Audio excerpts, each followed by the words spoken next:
Nos saludamos con las manos. Po. Nos saludamos con los pies. Nos saludamos dando vueltas y sacando un, dos, tres. TTI, como I, guapu.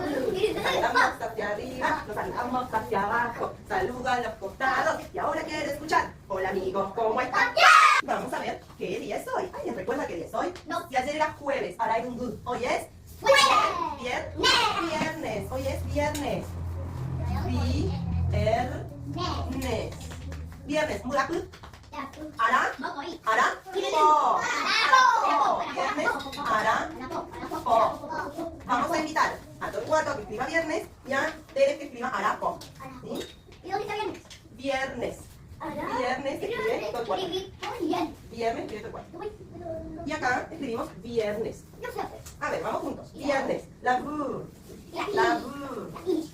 Muy bien. La vu. La I. ¿Está ahí Sototi? Un palito solito. Ahora hacemos la letra E de viernes.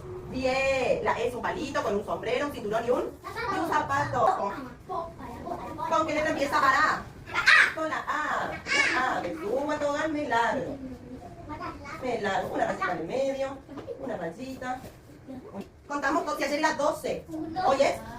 Vamos a contar. 1, 4, 5, 6, 7, 8, no me apuro, 9, 10, 11, 12, 13. ¿Y por qué número está formado el 13? El 1. El 1 con el 3. Muy bien. Contamos. A ver. TTI, MOCOI, MOAPU, INDU, PO. POTEI, POCOI, MOAPU, PORUNGU, PATEI, PACOI, PAPU. 13, PAPU. El 1 con el 3 es PAPU. Va a pasar a ser el número 13, Nathan. Ya pasaste todo el cuarto. Ahí está. El número 1 con el número 3 ponen el 13, al lado de viernes. Acá arriba. 1. ¿Cómo se llama este mes? Junio. Buah. ¿Cómo se llama?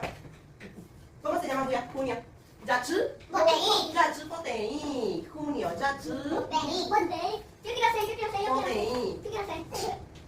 Vamos a invitar a Gael.